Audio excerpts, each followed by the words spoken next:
Bismillahirrahmanirrahim. Alhamdulillahi rabbil alamin. Wassalatu wassalamu ala ashrafil anbiya'i wa khatamil mursalin. Nabiyyina wa qudwatina wa qurrati a'yunina Muhammad ibn Abdillahil hadil amin. Wa ala alihi wa sahbihi ajma'in. ومن سار على هديهم إلى يوم الدين أما بعد السلام عليكم ورحمة الله وبركاته. Alhamdulillah, kita bersyukur kepada kehadirat Allah Subhanahu wa taala. Malam ini merupakan malam ke-26 Syaban. Kita dipertemukan sekali lagi oleh Allah Subhanahu wa taala pada bulan Mac ini, yang mana pertemuan kita yang lalu adalah pada hari Isnin 11 Syaban, iaitu pada 14 Mac yang lalu. Kita telah bersama pada siri yang ke-14. Jadi malam ini merupakan siri yang ke-15 di dalam kita membincangkan, dalam kita melihat fakta-fakta yang dibincangkan, yang ditulis oleh para ulama tentang kisah para nabi alaihi wassalatu wassalam. Kalau diikutkan pada jadual asal, malam Isnin minggu keempat ni sebenarnya adalah jadual Al-Fadhil Ustaz Abdullah Bukhari. Tetapi beliau tidak dapat mengisi ruang pada malam ini. Jadi saya mengambil kesempatan daripada membiarkan waktu kosong, maka saya mengambil kesempatan untuk menyambung apa yang pernah kita bincangkan sebelum ini pada siri yang ke-13, siri yang ke-14, dan malam ni merupakan siri yang ke-15. Malam ni kita nak bincangkan tentang kisah Nabi alaihi wassalatu wassalam yang kelima. Malam ini kita akan memulakan perbincangan yang pertama tentang kisah Nabi Allah Ibrahim alaihi wassalatu wassalam. Alhamdulillah, kita dah selesai 4 kemusykilan yang dibincangkan tentang 4 rasul. Jadi kita mulakan dengan kisah Nabi Ibrahim alaihi wassalatu wassalam. Senarai topik ini yang saya bentangkan di skrin Zoom tuan-tuan dan puan-puan, sebenarnya ia berada pada nota siri yang pertama. Jadi bagi sesiapa yang baru mengikuti, tuan-tuan dan puan-puan, nota tajuk fakta di sebalik kisah para Nabi ni ada satu link Google Drive yang berkaitan dengan nota ini. Jadi boleh dapatkan link tersebut di Telegram Akademi Tadabbur Malaysia. Kisah Nabi Allah Ibrahim ni kemusykilan ataupun fakta maklumat yang dibincangkan oleh para ulama yang tersenarai di dalam kitab rujukan. Okey, kitab rujukan kita tuan-tuan dan puan-puan ya, sekali lagi saya ulangkan, sebenarnya kita menggunakan kitab yang ditulis oleh Dr. Salah Abdul Fattah Al-Khalidi rahimahullah yang bertajuk Mawaqiful Anbiya fil Quran. Jadi perbincangan kita ini akan merujuk kepada penulis kitab ini. Siapa dia? Dr. Salah Abdul Fattah Al-Khalidi.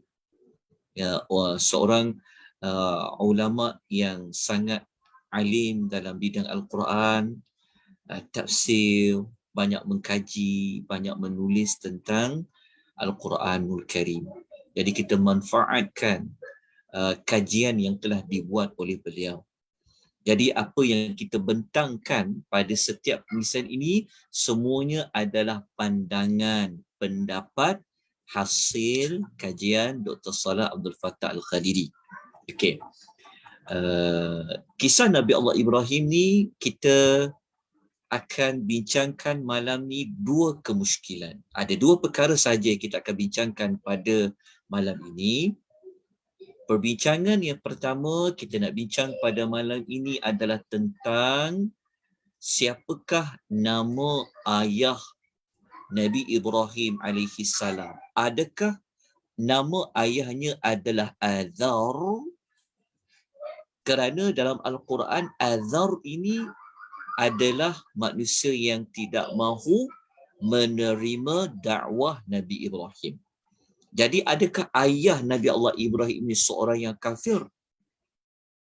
Jadi adakah perkataan Azar dalam Quran itu adalah bapa dia? Nanti kita akan bincangkan insya-Allah sebentar lagi. Apa pandangan Dr. Salah Abdul Fattah Al-Khalidi rahimahullah. Kemudian perbincangan kita yang kedua, kita nak bincang tentang Nabi Allah Ibrahim alaihi wassalatu wassalam di dalam beberapa ayat Quran pernah mendoakan bapanya supaya bapanya diberikan pengampunan oleh Allah. Jadi adakah mendoakan seorang ayah yang kafir dengan minta keampunan itu dibenarkan? Sedangkan ada ayat Quran kata tak boleh bagi mana-mana manusia yang dia minta keampunan, bagi mana-mana manusia yang kafir. Tetapi ada ayat yang Nabi Allah Ibrahim minta keampunan kepada Allah untuk bapa dia. Jadi bagaimana isu tersebut? Kita nak lihat dari sudut yang bagaimana. Maka inilah perbincangan yang kita akan bicarakan pada malam ini. Dua sahaja.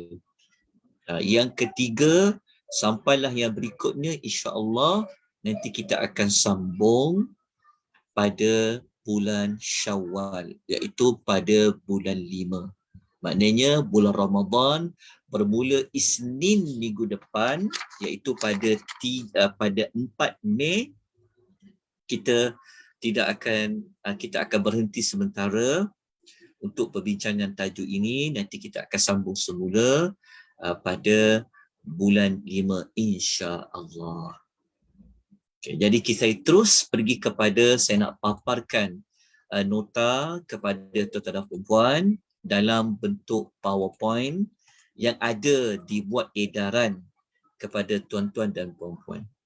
Jadi kalau sesiapa yang belum lagi menerima nota ringkas perbincangan kita pada malam ni, nanti tolong maklumkan. Boleh tinggalkan maklumat anda di ruangan komen FB Akademi Tadabbur ataupun tinggalkan di bahagian chat tersebut. InsyaAllah nanti akan ada rakan-rakan yang akan membantu tuan-tuan dan puan-puan. Okay. Kita di Akademi Tadabbur ni memang digalakkan untuk saling membantu di antara satu sama lain. Okay. Jadi kita terus pergi kepada kemusykilan yang pertama. Okay. K1 tu maksudnya adalah kemusykilan. Kenapa menjadi kemusykilan? Kerana berlakunya perbincangan di kalangan para sarjana, para ulama, para ilmuwan tentang nama bapa Nabi Ibrahim alaihi wassalatu wassalam. Okay. Jadi apabila ini adalah kisah Nabi, kisah Rasul yang datang, yang Allah hantar awal daripada Rasulullah SAW, maka kita perlukan kepada rujukan dia. Jadi rujukan yang utama yang ada menyebut nama bapa Nabi Allah Ibrahim ni satu-satunya surah yang menyebut nama bapa Nabi Allah Ibrahim alaihi wassalatu wassalam, iaitu suratul Al-An'am ayat yang ke-74 Ayat ini boleh ditemui di dalam Al-Quran, berada pada muka surat 137. Okey. Ini disebut terang-terang nama bapanya. Tapi sebelum saya pergi kepada nama bapa dia yang disebutkan ini, izinkan saya menyebut surah yang lain. Okey. Surah yang kedua yang ada berkaitan dengan kisah Nabi Allah Ibrahim dengan bapanya, surah yang kedua adalah surah Maryam. Surah yang ke-19 ayat 41 sehingga ayat nombor 46.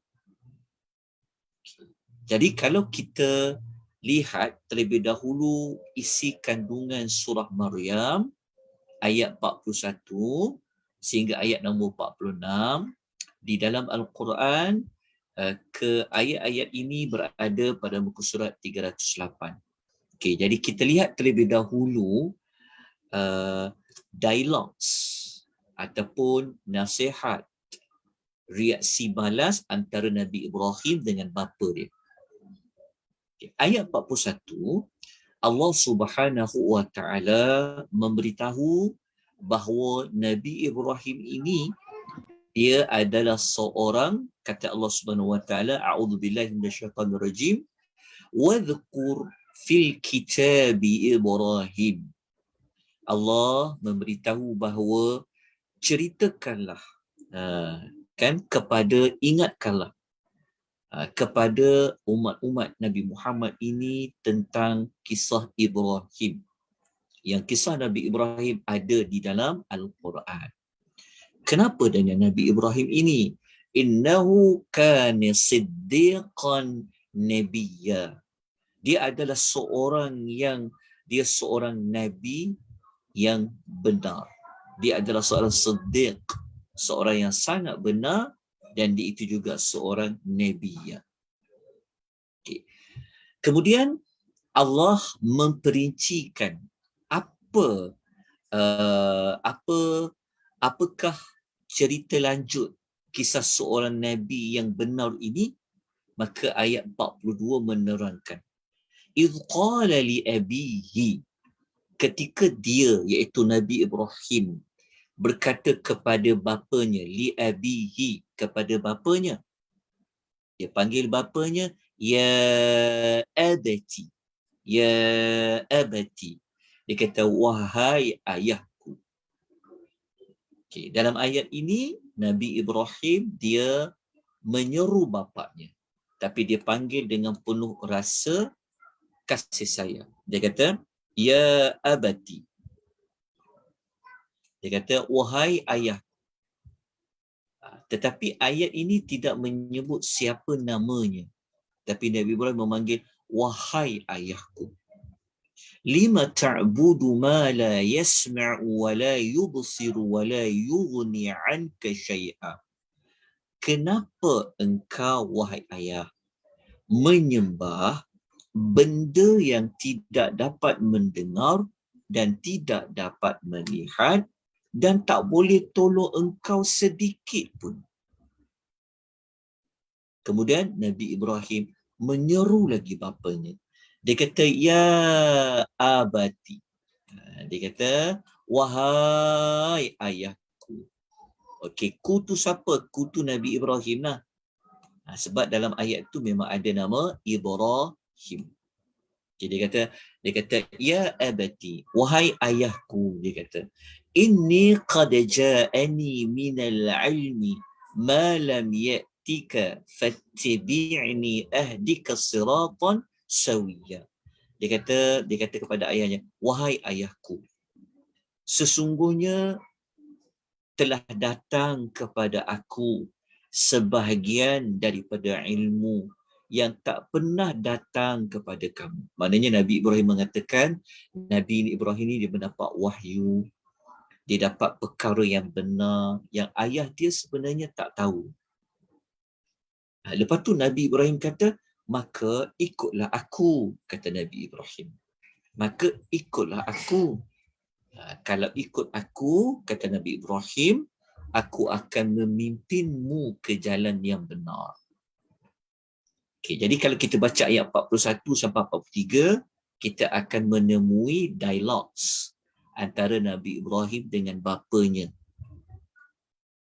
Tapi tidak disebutkan siapa nama bapanya.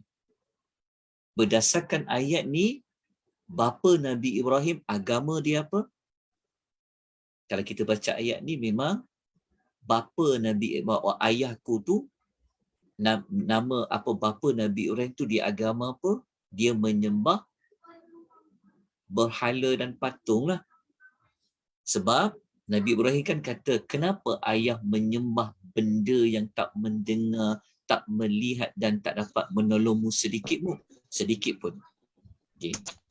Jelas kat sini. Cuma tak disebut siapa nama bapanya. Tapi dalam cerita ayat ni, dia bercakap kepada bapa dia. Jadi bapa dia itu memang penyembah berhala. Okay. Kemudian, adakah bapa dia akan mendengar, akan mengikuti Nabi Ibrahim? Jadi kita kena baca ayat yang ke-44 dan 45. Sekali lagi Nabi Allah Ibrahim mengingatkan bapanya. Dia kata, ya abati. Dia kata, wahai ayahku, la ta'budis syaitan. Janganlah ayah menyembah syaitan. Inna syaitana kana lirrahmani asiyya. Kerana syaitan itu dia mendahaka kepada Allah. Nabi Ibrahim ni dia panggil sekali lagi ayahnya buat kali yang keempat. Ya abati, wahai ayahku. Inni akhafu an yamassaka azabun minar rahmani fatakuna lisyaitani waliya. Dia kata, wahai ayahku, sesungguhnya aku bimbang ayah. Ayah akan dikenakan azab daripada Allah Ar-Rahman. Disebabkan ayah menyembah selain daripada dia. Maka dengan sebab itu nanti, ayah akan menjadi kawan dengan syaitan di dalam neraka. Apa reaksi bapaknya? Jadi kalau kita baca dalam ayat nombor 46, kita akan jumpa nanti yang bapanya tidak mahu mengikuti ucapan Nabi Allah Ibrahim. Kita baca pada ayat nombor 46. Okey, ayat 46 masih surah sama Maryam. Bapa dia jawab apa? Bapa dia kata, qala agharibun. Dia kata, anta an alihati ya Ibrahim. Bapanya menjawab. Kan, setelah 4 kali Ibrahim memanggil bapaku, wahai ayahku, wahai ayahku, wahai ayahku, panggil dengan penuh kasih sayang. Tapi bapaknya cakap apa? Patut ke engkau bencikan Tuhan-Tuhanku, wahai Ibrahim? Lepas tu bapaknya mengugut dia. La illam tantahi la arjumannak. Sesungguhnya jika engkau tak berhenti daripada menyeru dan menasihati aku, kata bapaknya, sudah tentu aku akan merejam engkau, melontarmu dengan batu. Maksudnya pada perkataan la arjumannak, ada perkataan rejam. Maknanya aku akan rejam kau dengan batu. Wahjurni maliya. Dan tinggalkanlah aku untuk satu tempoh yang panjang. Bapa dia kata, kau pergilah jauh-jauh daripada aku. Kata bapanya kepada Nabi Ibrahim. Jadi berdasarkan ayat 41, 42, 43, 45, 46 surah Maryam menunjukkan bahawa wujud bapa Nabi Ibrahim tu yang dia menyembah patung dan berhala. Tetapi setelah Nabi Ibrahim bagi peringatan, bapaknya tak nak juga mendengar. Bahkan mengugut untuk menyiksa Nabi Ibrahim dengan direjam, dan bapanya minta supaya Nabi Ibrahim tinggalkanlah dia. Tapi siapa bapa dia tu? Okay. Kita kembali semula kepada ayat 74 surah Al-An'am. Ketika kita membaca surah Al-An'am ayat 74, kita akan menemui sebutan bagi nama bapanya. Allah mengatakan, wa idh qala Ibrahimu, dan ingatlah ketika Nabi Ibrahim berkata kepada liabihi kepada bapanya azara azar. Dia cakap apa dekat bapaknya azar? Atattakhidhu asnaman alihatan, patut ke kau ayah menjadikan berhala sebagai Tuhan? Inni araka wa qaumaka fi dhalalin mubin. Sesungguhnya aku tengok engkau ni, aku dapati ni, engkau dan kaum engkau ni dalam kesesatan yang jelas. Okey. Berdasarkan ayat ini, kita dapati bapa Nabi Ibrahim itu disebut dengan Azara. Okey. Itu isu dia kita nak bincang. Azar ini siapa? Sebab kalau kita baca ayat, memang sebut terang-teranglah li'abihi, bapanya Azar. Cuma Azar ini betul ke bapanya? Okay, inilah yang kita nak bincangkan. Okey. Jika kita membaca pada kitab-kitab lain, dalam kitab tafsir, dalam kitab sejarah kisah para nabi, sebenarnya para sarjana, para ilmuwan, para ulama, mereka berbeza pandangan siapa itu Azar yang sebenar-benarnya. Memang Quran kata bapa. Okey, pendapat pertama mengatakan, okey, kita ambil dulu pendapat yang kata bukan bapa lah. Pendapat pertama mengatakan Azar pada ayat itu bukan bapa dia sebenar. Walaupun ayat kata kepada bapanya, tapi bapa di situ bukan bapanya yang sebenar. Ada yang mengatakan Azar, perkataan bapa tu adalah merujuk kepada siapa? Merujuk kepada bapa saudara. Memang ayat Quran tu dia panggil bapa, bapaku, abi. Tapi bapaku di situ, ada para ulama mengatakan ia adalah bapa, bukan bapa dia sebenar, tetapi bapa kat situ merujuk kepada bapa saudara.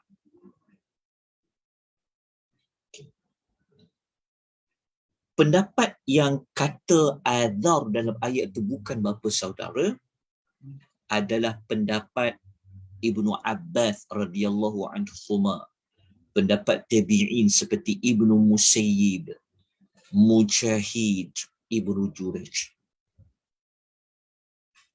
Tetapi kalau kita nak kita nak dapat rujukan, sebenarnya yang mengatakan Azar itu bukan bapa dia yang benar, tapi adalah bapa saudara dia, para ulama sebenarnya ada dalil. Tapi tidak ada dalil daripada Al-Quran yang dapat disandarkan mengatakan Azar tu bukan bapa dia, tapi bapa saudaranya.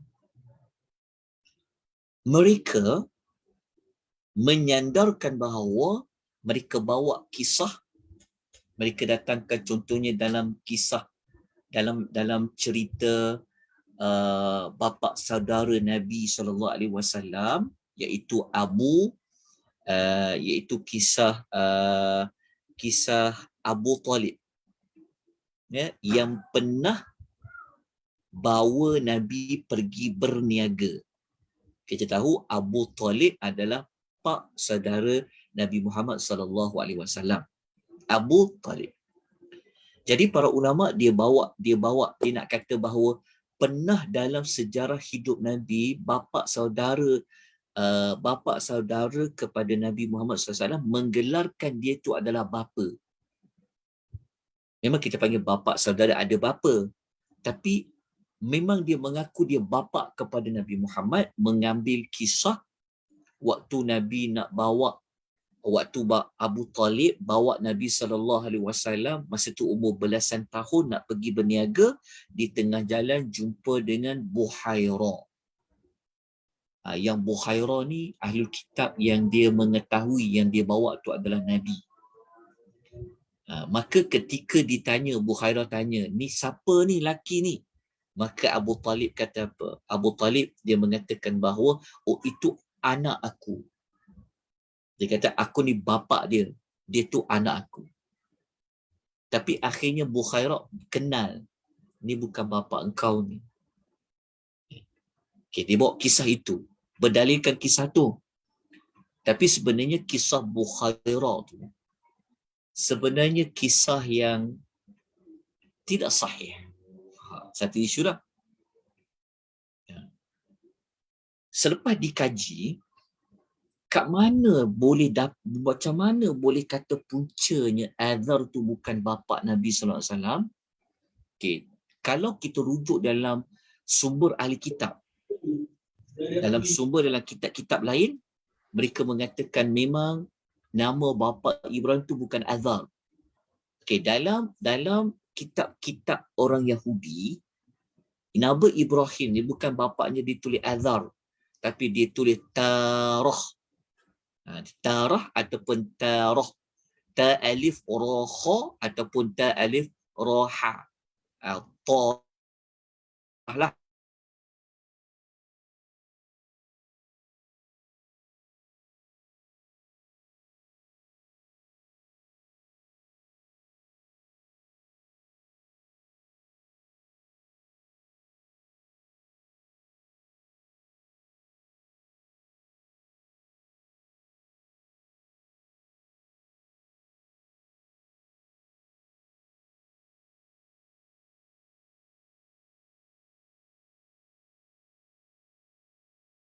Ustaz dah keluar.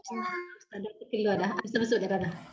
Okey, Satna apa ni? Terkeluar ke kenapa saya ni? Ustaz terkeluar. Okey. Ustaz terkeluar tadi. Sekejap. Saya Line Ustaz tak stabil, Ustaz. Dia punya ni.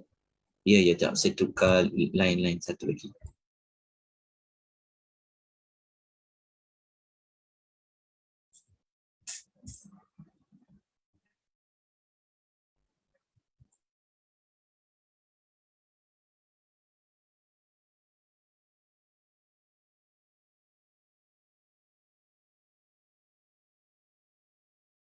Dah, alhamdulillah. Okey, boleh dengar suara saya? Boleh, Ustaz. Okey, alhamdulillah. Saya dah tukar yang lebih kuat sikit. Okey. Saya kembali semula ya perbincangan kita. Okey, saya pergi dulu kepada pendapat yang mengatakan bahawa Azar dekat situ adalah bukan bapa Nabi SAW yang sebenar. Azar dekat situ merujuk kepada bapa saudara. Jadi kalau orang tanya, kenapa sampai nak kata bapa saudara, sebab apa? Ada alasannya. Justifikasi para ulama yang mengatakan azar itu adalah merujuk kepada bapa saudara kerana mereka beralasan kerana kalau azar itu bapa Nabi Ibrahim, nanti akan menjatuhkan kredibiliti Nabi Ibrahim. Jatuhlah maruah Nabi Ibrahim kerana dia Rasul, tapi bapa dia menyembah berhala. Jadi itu alasan yang pertama. Takkanlah Allah pilih seorang Rasul yang bapa dia kafir tapi anak dia beriman dipilih. Itu alasan pertama dia. Kata saya salah. Okey, tetapi pendapat itu ditolak oleh Syekh Salah. Nanti kita akan sebut yang mana Syekh Salah dia memegang kepada pendapat Azar tu memang bapa Nabi Ibrahim alaihi salatu wassalam. Memang bapa yang sebenar. Okay. Ulama yang bahagian kedua ni kata bukan bapa sebenar, mereka kata alasan yang kedua dia kata kerana kalau Azar itu adalah bapa Nabi Ibrahim, maknanya susur galur nasab keturunan Nabi Muhammad sallallahu alaihi wasallam ni ada keturunannya yang kafir. Faham tak maksudnya? Sebab Nabi Muhammad sallallahu alaihi wasallam kan dia keturunan apa? Nabi Ismail kepada Nabi Ibrahim. Jadi kalau Nabi Ibrahim ada bapa namanya Azar, jadi kalau Azar itu kafir, bermakna nanti akan tercemarlah silsilah keturunan nenek moyang Nabi Muhammad sallallahu alaihi wasallam. Itu alasan yang kedua. Jadi berdasarkan dua alasan tadi, pertama akan memalukan Nabi Ibrahim lah, sebab dia rasul, dia adalah bapa bagi segala rasul, tapi bapa dia tu kafir. Ya, alasan pada akan mencemarkan maruah Nabi Ibrahim. Alasan nombor dua, nanti akan merosakkan silsilah keturunan Nabi Muhammad sallallahu alaihi wasallam. Jadi para ulama yang berpendapat seperti itu, mereka ada sandarannya. Tapi sandaran seperti yang saya kata tadi, dari ayat Quran tak ada yang menunjukkan bahawa bapaku tu perlu ditukarkan dengan bapa saudara. Tak ada. Kalau dari sudut hadis pun tak ada. Cuma kalau dirujuk dalam kitab-kitab orang-orang yang pernah dapat kitab, orang Yahudi ke dan sebagainya, memang ada disebut nama bapa Ibrahim itu bukan Azar tetapi Tarah kat situ. Okey. Dan kajian yang dibuat oleh pakar nasab. Pakar nasab tu yang dia mengkaji nasab. Dia macam ulama sejarah juga mengkaji nasab. Dia kata yang tu. Okey, jelas tak? Tapi bukan sekadar, maknanya di antara ulama yang berpegang kepada pendapat kedua ni macam Ibnu Musayyib, Mujahid, Ibnu Jurayj. Okay, ada ulama kontemporari yang pegang macam tu. Okay, sekarang kita nak bincang pendapat satu lagi. Pendapat yang satu lagi ni lah Syekh Solah berpegang kepada pendapat Azar itu sebenarnya bapa dia sebenar. Okey. Bapa dia sebenar.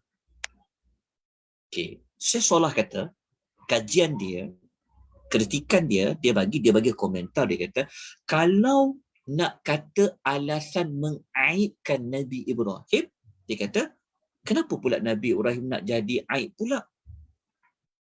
Sebab bukan Nabi Ibrahim tak buat apa-apa. Kan Nabi Ibrahim telah dakwah. Bapaknya. Dia panggil lagi 4 kali bapakku, ayahku kan. Nabi Ibrahim dah dakwah dah. Jadi Nabi Ibrahim tugasnya dakwah saja bapa dia. Bapa dia tak beriman ke beriman, itu hidayah dari Allah.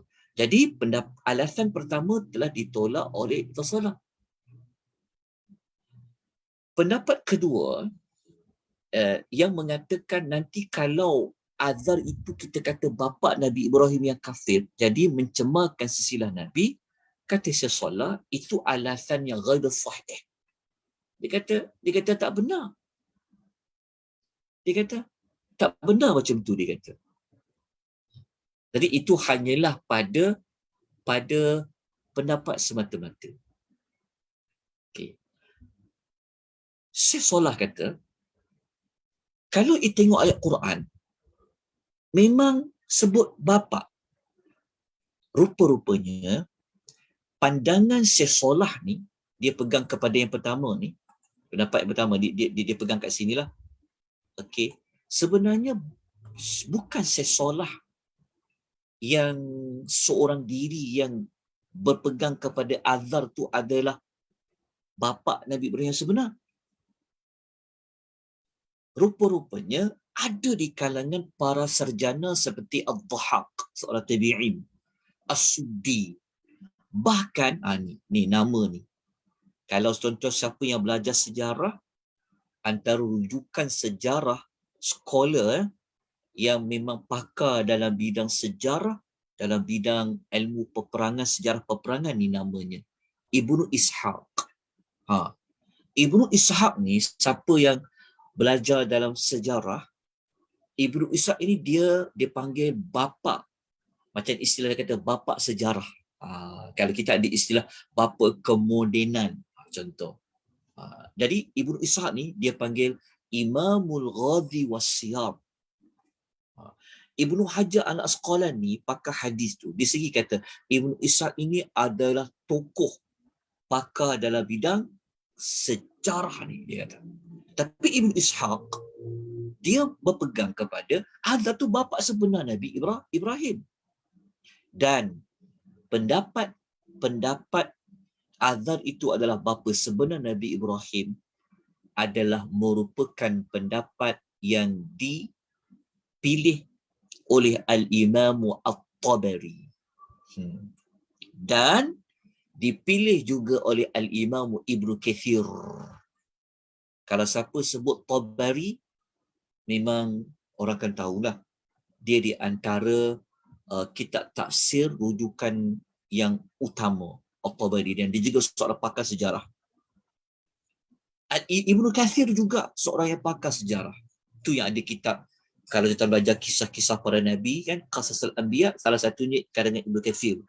Kitab Al-Bidayatu wan Nihayah karangan Ibnu Kathir. Dan tafsir Ibnu Kathir itu kita sedia maklum. At-Tabari, kalau kita baca ulasan dia, dia kata macam ni.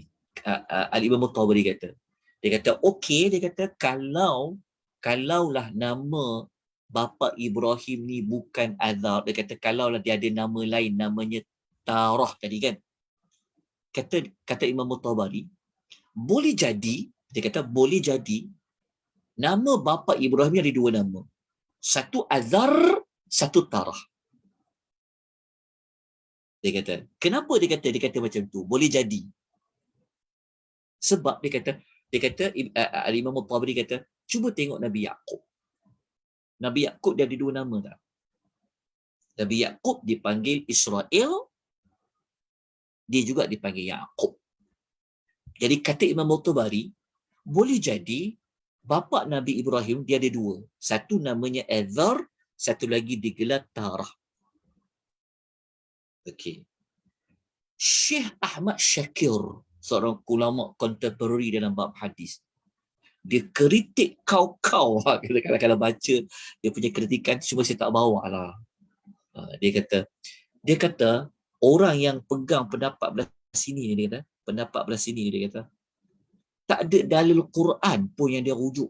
Dia kata tidak ada hadis pun yang dirujuk. Yang dirujuk kitab-kitab daripada Ahlul Kitab, dia kata. Kalau rujuk daripada kitab-kitab sumber rujukan orang Yahudi ni, dia kata kitab-kitab Ahlul Kitab tu, dia kata bukan dalil, dia kata bukan hujah, dia kata. Dia kata Quran tu sendiri adalah hujah. Sebab apa? Sebab Quran sebut memang bapa dia. Tu kalau saya nak nukis satu persatu dia punya pendapat tu, bincang nombor satu ni pun dah panjang dah. Tapi cukuplah saya menerangkan bahawasanya ada perbezaan pendapat. Kesimpulan dia macam ni. Kesimpulan dia, kita tak perlulah sampai nak mengkafirkan siapa-siapa. Sebab isu ni bukan isu akidah. Kena jelas elok. Bukan isu akidah pun. Okay. Dia termasuk dalam perbincangan ilmiah. Dia adalah perbincangan yang berbentuk ijtihadi. Tetapi Syekh Salah dia pegang kepada pendapat ni. Dijadikan isu ni sebagai satu kemusykilan. Sebab apa? Sebab ada orang mendatangkan kemusykilan, dia cuba nak mentafsirkan sudut lain perkataan bapa dalam Quran tu merujuk bapa saudara. Kan macam bapa, Quran kata abun, Quran kata abi, bapa dia. Jadi Quran jelas sebut bapa. Jadi kenapa sampai nak ubah makna bapa tu kepada bapa saudara? Itu yang menjadi kemusykilan yang dijawab oleh Dr. Salah Abdul Fattah Al-Khalidi. Okey, wallahu taala a'lam. Okey, dapat kemusykilan pertama. Okey, kita pergi kepada kemusykilan yang kedua. Okey, jelas tuan-tuan boleh ikuti tak perbincangan pada malam ini? Boleh Ustaz. Okey, perlahan kita belajar. Okey. Yang kedua, kalau bapa Nabi Ibrahim ini seorang yang kafir, ataupun kalau kita kata bapa saudara dia lah contohnya, tetapi kenapa dia mendoakan dapat keampunan? Okay, jadi kita tengok terlebih dahulu di mana ayat yang ada menyebutkan permohonan istighfar Nabi Allah Ibrahim terhadap bapanya. Okay, yang pertama, kita kena tengok terlebih dahulu surah Maryam ayat 46 dan 47 yang kita dah baca tadi ayat nombor 46, tapi kita kena baca ayat nombor 47 dengan 48. Okey. Ayat 47 tadi tu ayah dia cakap apa dekat Nabi Ibrahim? Dia nak rejam Nabi Ibrahim kan. Kalau tak berhenti sangat nak ajak dia kepada tak berhenti nak berdakwah, bapak dia ugut dia untuk rejam dia. Dan bapak dia minta supaya bapak dia halau dia supaya jauhkan diri dia daripada bapak dia. Maka apa jawapan balas Nabi Allah Ibrahim? Jadi kita kena tengok ayat nombor 47. Maka Nabi Ibrahim pun dia kata qala salamun alaik. Dia kata salam sejahtera ke atas engkau.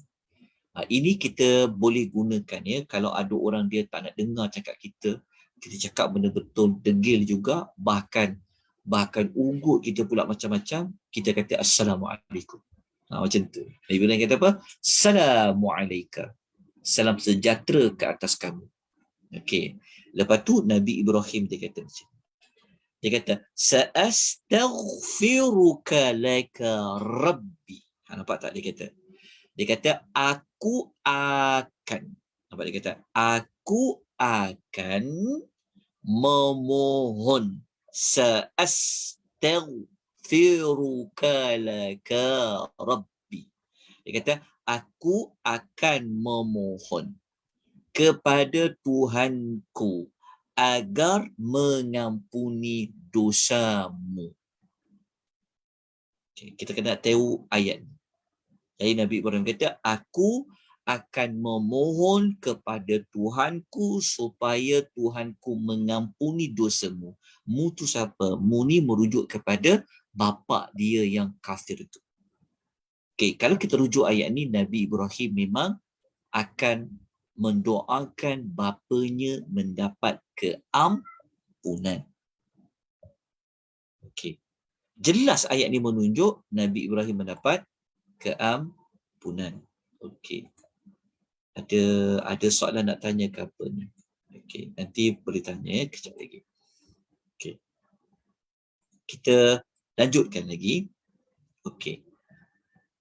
Kalau kita baca pada ayat lain dalam surah Asy-Syu'ara ayat nombor 86, boleh temui ayat ni pada halaman 371, memang terang-terang Nabi Allah Ibrahim dia minta keampunan kepada Allah untuk bapanya. Dia kata waghfir li abi.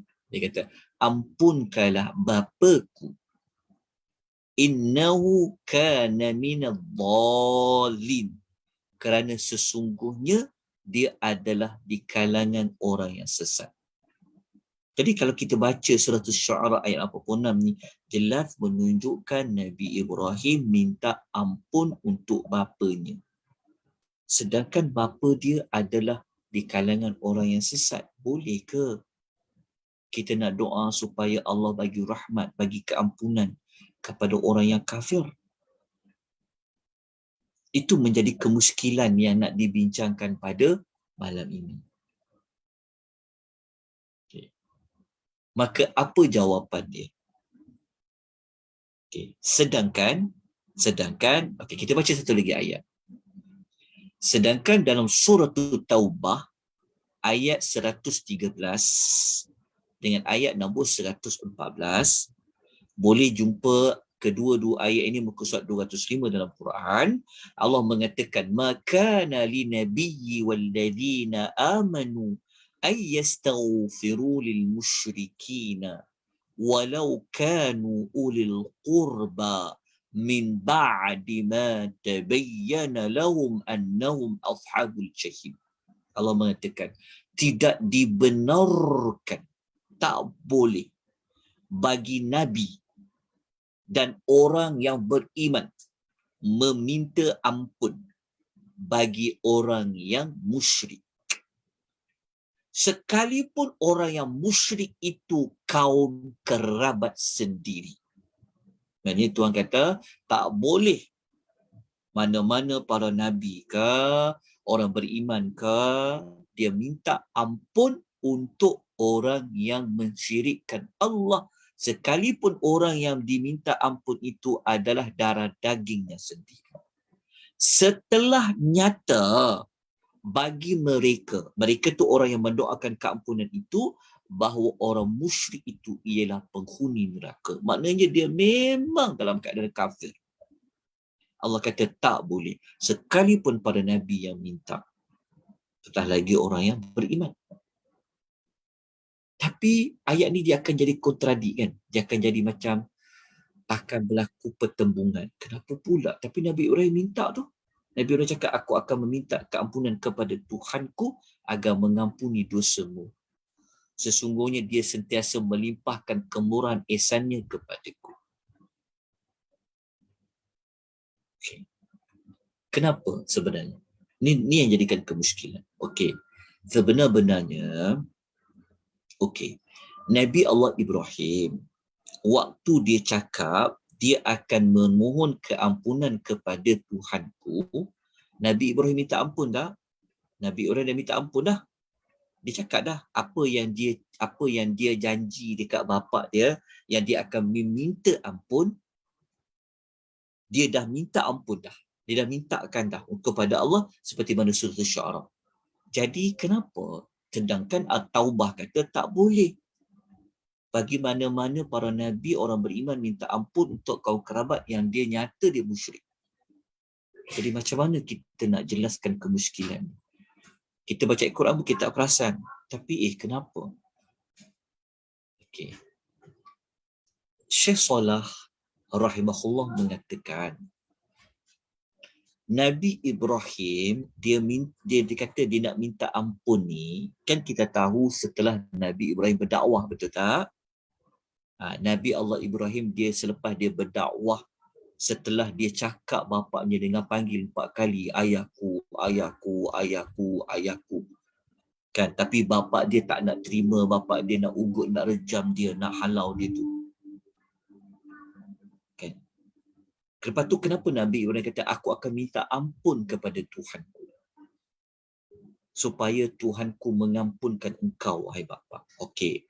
Sebenarnya kalau kita teliti betul-betul pada ayat ini, Nabi Ibrahim sebenarnya dia nak mengkaitkan jika bapaknya itu beriman. Maksudnya doa Nabi Allah Ibrahim ni yang dia kata dia nak doakan bapaknya dapat keampunan. Surah Syu'ara kata dia telah minta keampunan. Dia juga telah minta keampunan untuk bapaknya dengan dia mengkaitkan bahawa jika bapa dia beriman, nanti Nabi Allah Ibrahim akan doakan bapa dia. Mana-mana dosa yang dia pernah buat sebelum tak beriman tu, yang dia sembah patung-patung tu, dosa-dosa tu nanti Nabi Ibrahim akan minta kepada Allah supaya Allah mengampunkan dosa bapaknya. Faham tak maksudnya? Maknanya ayat yang kata Nabi Ibrahim nak minta ampun kepada Allah untuk dosa bapanya ini sebenarnya dikaitkan sekiranya bapanya itu mengikuti Nabi Ibrahim. Kan? Contohnya bapanya telah menyembah patung-patung berhala berpuluh-puluh tahun. Kemudian dia ikut Nabi Ibrahim nak beriman tu, maknanya kan bapaknya ada dosa dia buat kan sebelum-sebelum ni yang berpuluh tahun tadi tu. Maka dosa-dosa itulah nanti Nabi Ibrahim akan berdoa kepada Allah supaya Allah mengampunkan dosa bapanya. Bukan bermaksud Nabi Ibrahim doa untuk bapaknya dapat keampunan sedangkan Nabi Ibrahim tu tahu kan bapaknya itu menyembah berhala. Bukan kerana semata-mata kerana dia bapa aku nak doakan juga. Bukan. Sebenarnya dikaitkan dengan kalau bapaknya itu mengikuti dia, maka dia akan doakan kepada Allah supaya ampunkan dosa bapanya. Sebab Nabi Ibrahim takkan dia tak tahu bahawasanya tak boleh doakan orang yang memang terang-terang syirik dapat keampunan. Seperti mana dalam surah Taubah ni. Kalau nak lebih jelas lagi kenyataan yang kita nak pertahankan yang Nabi Ibrahim doa tu jika bapanya tu beriman. Okey. Kita nak dapat jawapan dia lebih jelas lagi, mari kita baca ayat 114 surah Taubah. Dekat sini kita akan jumpa jawapan dia. Apa tindakan Nabi Ibrahim setelah bapanya menunjukkan memang bapaknya selama-lamanya memang takkan beriman? Apa Nabi Ibrahim buat? Adakah dia akan meneruskan doanya juga kepada Allah dapat keampunan? Ayat 114 bagi jawapan. Allah kata apa? وَمَا كَانَ اسْتِغْفَارُ إِبْرَاهِيمَ لِأَبِيهِ. Dan permohonan ampun Nabi Ibrahim bagi bapanya illa maw'idatan wa'adaha iya, hanyalah sekadar menunaikan janji yang telah dijanjikan kepadanya. Nampak tak ayat tu? Allah mempertahankan Nabi Ibrahim.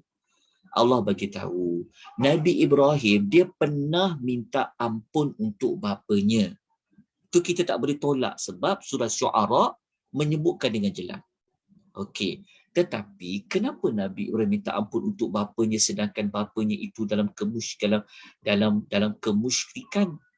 Allah kata dia minta ampun tu sebenarnya hanyalah sekadar menunaikan janji yang telah dijanjikan kepadanya. Kepadanya tu merujuk kepada bapanya. Bila Nabi Ibrahim janji nak doakan keampunan untuk bapanya, itu yang kita kena ambil semula maklumat ayat nombor 47. Ambil ayat 47 ni. Surah Maryam. Kan Nabi Ibrahim dia janji dengan bunga perkataan sa'astaghfiruka laka. Dia kata, aku akan memohon kepada Tuhanku. Jadi Allah bagi tahu Nabi Ibrahim dia pernah minta ampun. Doa Nabi Ibrahim minta ampun untuk bapanya itu sebenarnya sebab dia pernah janji kepadanya memang nak minta ampun kepada Allah tentang dosa bapanya. Tapi itu sebenarnya dikaitkan dengan apa? Jika bapa dia ikut dia. Okay. Setelah Nabi Ibrahim nampak dengan jelas, memang dah tak ada harapan dah. Memang dah tak ada jalan dah. Bapa dia memang takkan beriman juga. Maka ayat 114 lanjutannya Tuhan kata apa tentang Nabi Ibrahim? Ini jawapan dia. Falamma tabayyana lahu annahu aduwwul lillahi. Namun apabila ternyata, maknanya jelas kepada Ibrahim bahawanya bapanya merupakan musuh Allah, dan Nabi Ibrahim buat apa? Tabarra'a minhu. Nabi Ibrahim pun melepaskan diri daripada bapanya. Maknanya Nabi Ibrahim memang tinggalkan terus bapanya. Sebab setelah Allah memberitahu bapa dia memang takkan beriman, bahkan menjadi musuh kepada Allah, maka sudah tidak ada lagi apa-apa tindakan daripada Nabi Allah Ibrahim. Maknanya dia tak ada dah nak minta ampun setelah jelas pada dia, oh memang tak ada harapan dah bapa dia. Tuhan kata akan jadi musuh kepada Allah. Maka Nabi Ibrahim pun melepaskan diri dia. daripada menjauhkan diri dia daripada bapaknya. Itu yang cerita dia lepas tu Nabi Ibrahim dia berpindah dengan Nabi Lut. Okey. Kemudian Allah kata apa? Allah mengatakan Ibrahim ni, inna Ibrahim la'awwahun halim. Dia seorang yang sangat apa? Seorang yang lembut, hatinya lagi penyantun. Okey, berdasarkan ayat ini menunjukkan bahawasanya mula-mula memang Nabi Ibrahim minta ampun kepada Allah untuk bapanya. Waktu dia minta ampun tu dengan sangkaan bapak dia apa? Bapak dia akan ikut dia, betul. Akan beriman kepada dia.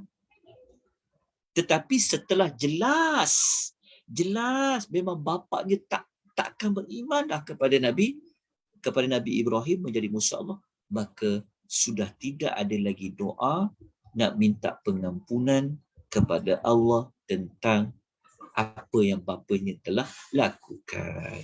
Itulah penyelesaian kepada isu Nabi Ibrahim pernah berdoa minta keampunan kepada Allah untuk bapanya yang menjadi penyembah kepada patung dan berhala. Jadi nak tahu cerita semasa di hari akhirat, waktu Nabi Ibrahim jumpa kembali bapanya di hari akhirat, kita boleh baca hadis riwayat Al-Bukhari ni, yang Nabi Ibrahim dia jumpa sekali lagi bapaknya Azar. Dalam hadis Nabi sebut namanya Azar. Dalam hadis tak sebut pun, Nabi tak kata pun dalam hadis tu bapa saudara dia, tak ada. Hadis tu terang-terang sebut. Nabi kata apa dalam hadis dia?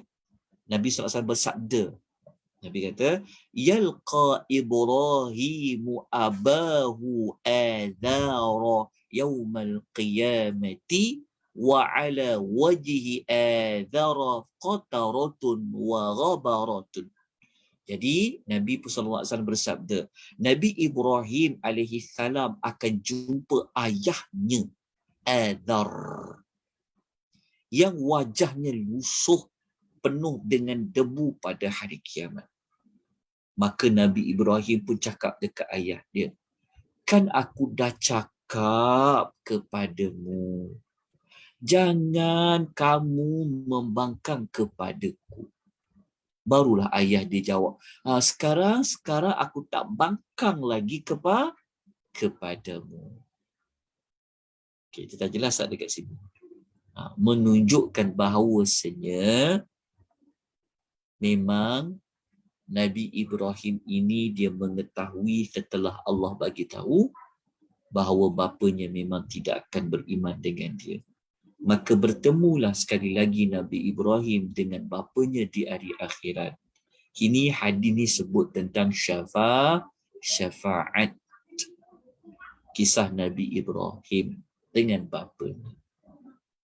Akhirnya Nabi Ibrahim tak boleh tolong apa-apa bapanya. Nabi Ibrahim tak boleh bagi apa-apa syafaat kepada bapanya. Akhirnya bapanya dihumban ke dalam api neraka. Tapi waktu bapaknya nak dihumban ke dalam api neraka, bapaknya tadi itu Allah telah tukarkan menjadi seekor haiwan yang berlumuran darah. Jadi tidak dilempar bapanya itu dalam bentuk rupa manusia, fizikal manusia. Kenapa tuan-tuan Allah buat macam itu agak-agak? Kenapa? Okey. Sebab kalau kita baca dekat teks hadis ni, Nabi Allah Ibrahim dia cakap pada Allah. Kan? Dia kata, ya Rabbku, engkau kan pernah janji kepada aku tidak membuatkan aku bersedih pada hari kiamat. Sedihnya lah aku kalau aku dipisahkan dengan ayahku. Beza kan kalau pak saudara dengan ayah sendiri. Sedih dia kat mana lebih sedih? Tentulah berpisah dengan bapa kan. Hadis ni menunjukkan bahawa kalau kita faham betul-betul sampaikan Nabi Ibrahim jumpa Allah, kan untuk bantu bapa dia ni dapat syafaat, tapi apa yang Allah Taala kata kepada kepada apa? Kepada dia. Kejap ya, saya tengok satu ayat. Okey. Nabi Ibrahim minta. Maknanya kenapa Nabi Ibrahim sampai nak minta tolong kepada bapanya ni? Maknanya bapa ni memang bapa yang betul darah daging dia. Okey, jelas. Okey, kalau nak rujuk ayat Quran hadis dia kata, ya Tuhanku, engkau telah berjanji kepada aku tak nak buat aku bersedih pada hari apa? Hari berbangkit. Okey. Ayat mana kita nak rujuk? Okey. Tuan-tuan tulis ya, Suratul Syu'ara. Okey, Suratul Asy-Syu'ara ayat nombor 87. Ayat nombor 87. Surah Syu'ara ni dia banyak doa Nabi Ibrahim. Maknanya dalam surah Syu'ara ni, kalau tuan-tuan lihat pada dalam surah Syu'ara, kisah Nabi Ibrahim ni dia bermula ayat 69. Ayat 69 sampai ayat nombor sampai ayat nombor 104. Jadi kalau tuan baca dalam surah Syu'ara, Nabi Ibrahim dia banyak luahan hati dia, permintaan dia kepada Allah. Jadi salah satu permintaan dia pada ayat nombor 87 surah Syu'ara, Nabi Ibrahim pernah minta kepada Allah. Dia kata apa? Dia kata wala tuhzini yauma yub'atsun. Dia kata, dan janganlah engkau ya Allah hinakan aku pada hari kiamat semasa makhluk-makhluk dibangkitkan oleh Allah Azza wa Jalla. Nabi Ibrahim minta kepada Allah seperti itu. Okey. Jadi kalau kita baca tu, Nabi Ibrahim minta, ya Allah, janganlah kau buat aku bersedih pada hari kiamat ni. Sedihnya akulah kalau aku berpisah dengan bapaku. Tapi adakah Allah tunaikan permintaan Nabi Ibrahim? Allah mengatakan, aku mengharamkan syurga ke atas orang-orang kafir. Maknanya Allah tidak memberikan keizinan, Allah tidak merestui akan pertolongan Nabi Ibrahim untuk bapanya. Sebab Allah kata tak boleh. Orang yang kalau memang dia mati kafir, tak boleh nak tolong apa-apa, dia diharamkan syurga. Kan maknanya bapaknya akan ke neraka. Tapi tak nak sedihkan Nabi Ibrahim bapaknya itu masuk ke dalam neraka, maka Allah tukar bapaknya menjadi haiwan. Ketika itu Allah kata kepada Ibrahim, cuba tengok kat bawah kaki kau tu apa. Tiba-tiba nampak haiwan yang berlumuran darah. Rupanya bapanya. Di sini menunjukkan bahawa Nabi Allah Ibrahim jelas membuktikan bahawa Nabi Allah Ibrahim masa hidup dia memang menjauhkan diri daripada bapanya setelah dia tahu bapanya memang tidak akan beriman kepada Allah Subhanahu wa Ta'ala.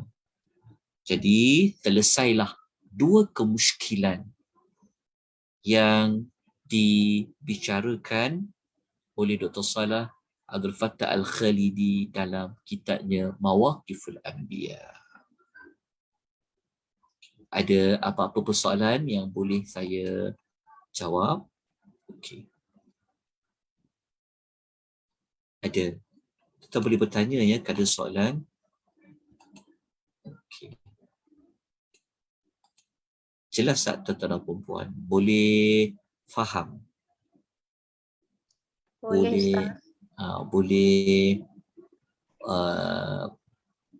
apa yang kita bincangkan pada malam ni, moga-moga boleh ikuti dengan baik sampai kepada objektif yang hendak kita bincangkan. Tak nak tanya? Ya, silakan. Hari tu saya ada macam terbaca lah, ada orang macam berdebat lah. Ada seorang ni dia cakap kalau orang Islam tu dia murtad, dia tak dapat pengampunan. Tapi ada satu kumpulan yang lain cakap selagi dia walaupun dah murtad, selagi dia bertaubat sebelum meninggal, Allah tak akan ampunkan. So yang mana satu sebenarnya? Okey. Jawapan dia yang kedua tadi tu. Maksud dia macam ni. Taubat orang yang murtad Allah Ta'ala terima. Apa pun dosa sekalipun syirik. Faham tak maksud dia? Taubat orang yang berdosa Allah Ta'ala akan terima. Sekalipun dia syirik. Semua Allah terima. Maksudnya, kalau sebelum dia mati, kalau dia bertaubat, dia buat dosa syirik ke, dia buat dosa murtad ke, Allah Ta'ala terima. Itu jawapan dia. Faham tak maksud dia? Faham? Terima kasih Ustaz. Dia ada dalil dia. Kalau kita tengok dalam hadis yang ke-42, dalam hadis An-Nawawi tu, dia ada sebut. Allah kata, wahai hamba-Ku, kalau kau berdoa kepadaku, aku tidak kisah, kata Allah, apa pun dosa kau. Walaupun dosa kau setinggi langit dan bumi dihimpunkan. Itu. Jadi kalau ayat Quran yang kata Allah Ta'ala tidak menerima dosa syirik, kita jangan faham ayat itu setakat itu saja. Allah tak terima dosa orang yang syirik sebenarnya adalah orang yang mati dalam keadaan syirik. Sebab ada ayat Quran yang Allah sebutkan tentang dosa orang yang syirik. Kita tak ayat dia. Allah tak akan mengampunkan dosa orang yang syirik tu. Jangan kita faham ayat tu sampai tu je. Okey, tetapi dia kena dikaitkan selagi maksudnya orang yang Allah tak akan ampunkan dosa orang yang syirik, dia sebenarnya kita kena tengok dalam surah An-Nisa ayat 48. Cuba tengok dalam surah An-Nisa ayat nombor 48. Memang kita jumpa ayat yang berbunyi innallaha la yaghfiru yaghfiru ayyushraka bihi wa yaghfiru ma duna dzalika liman yasha.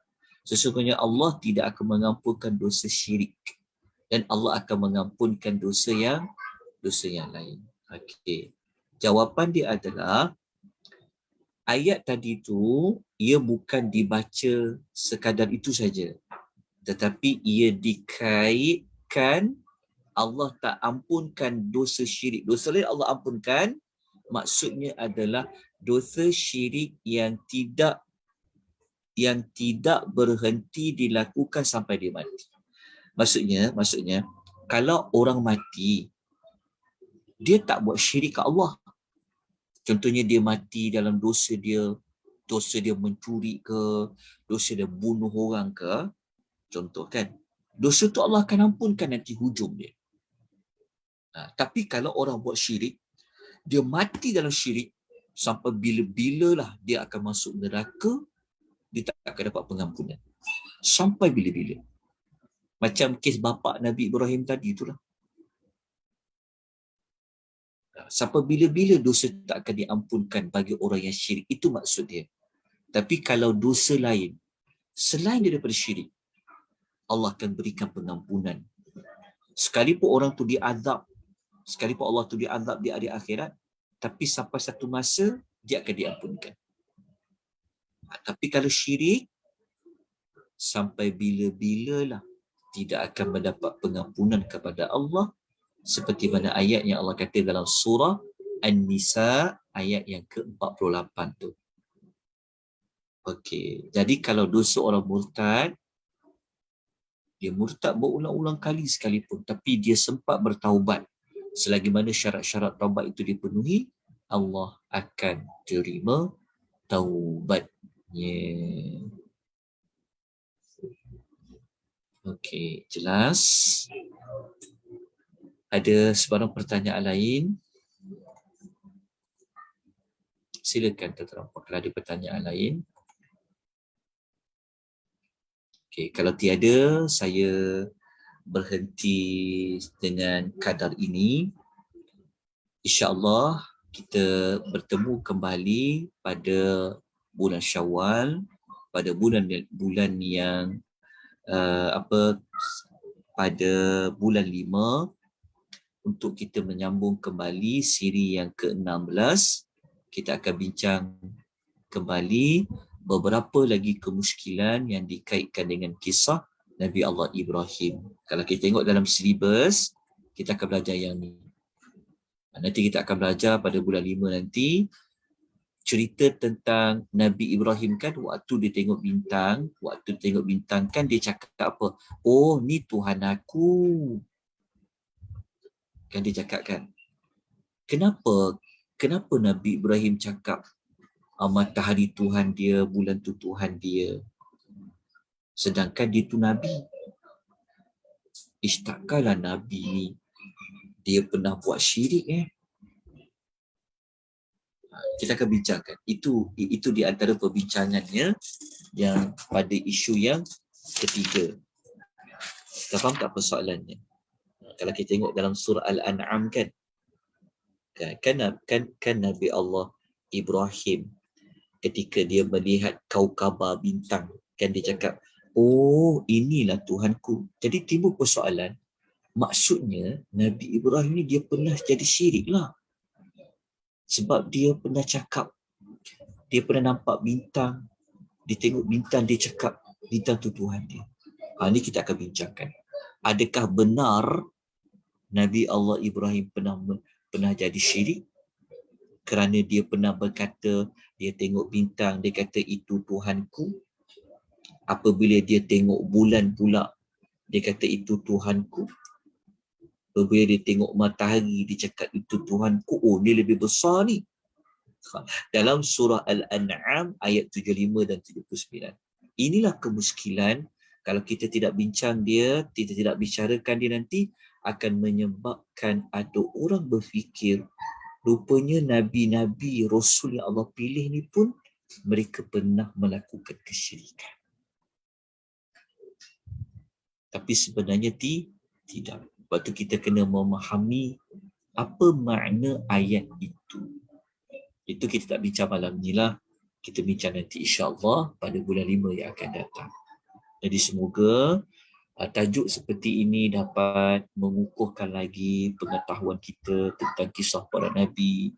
Dalam masa yang sama sebenarnya kita nak mempertahankan kemuliaan, kesuciannya para Rasul. Sebab apa tahu? Sebab kalau kita tak perhalusi, nanti akan menjatuhkan kredibiliti Rasul. Jadi apabila kita jatuhkan kemuliaan para Rasul ni, nanti akan timbul ragu-ragu kepada apa? Akan timbul kepada wahyu yang disampaikan. Lepas tu akan jadi, dia akan kembali kepada oh Allah yang pilih Rasul ni. Jadi dia akan, sebab Allah yang pilih Rasul tu. Jadi kalau Allah yang memilih Rasul tu, takkanlah Rasul tu pernah melakukan kesyirikan. Takkanlah Rasul tu dia melanggar ayat Quran kata tak boleh minta ampun kepada orang yang telah melakukan kesyirikan. Itu yang kita bincangkan dalam pengisian seperti ini. Semoga keismahan, kemaksuman para Nabi itu dapat dipelihara. Saya mohon ampun dan maaf sepanjang 15 siri ini berlangsung. Jika ada kelemahan, kekurangan, jadi saya mewakili pihak Akademi Tadabbur Malaysia memohon keampunan, memohon kemaafan pada ada pelbagai kekurangan pada poster ebahan, pada nota yang diedarkan, pada penyampaian dan apa sahaja.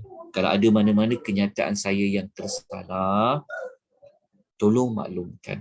Tolong beri nasihat, kita boleh berbincang, kita boleh saling membetulkan, ya, dialu-alukan dari tuan-tuan dan puan-puan. Jadi saya sudahi dengan Aqulu qouli hadza wa astaghfirullahal azim. Wabillahi taufiq wal hidayah. Wassalamu alaikum warahmatullahi wabarakatuh. Subhanakallahumma wa bihamdika asyhadu an la ilaha illa anta astaghfiruka wa atubu ilaik. Terima kasih Ustaz. Assalamualaikum. Ustaz. Oh.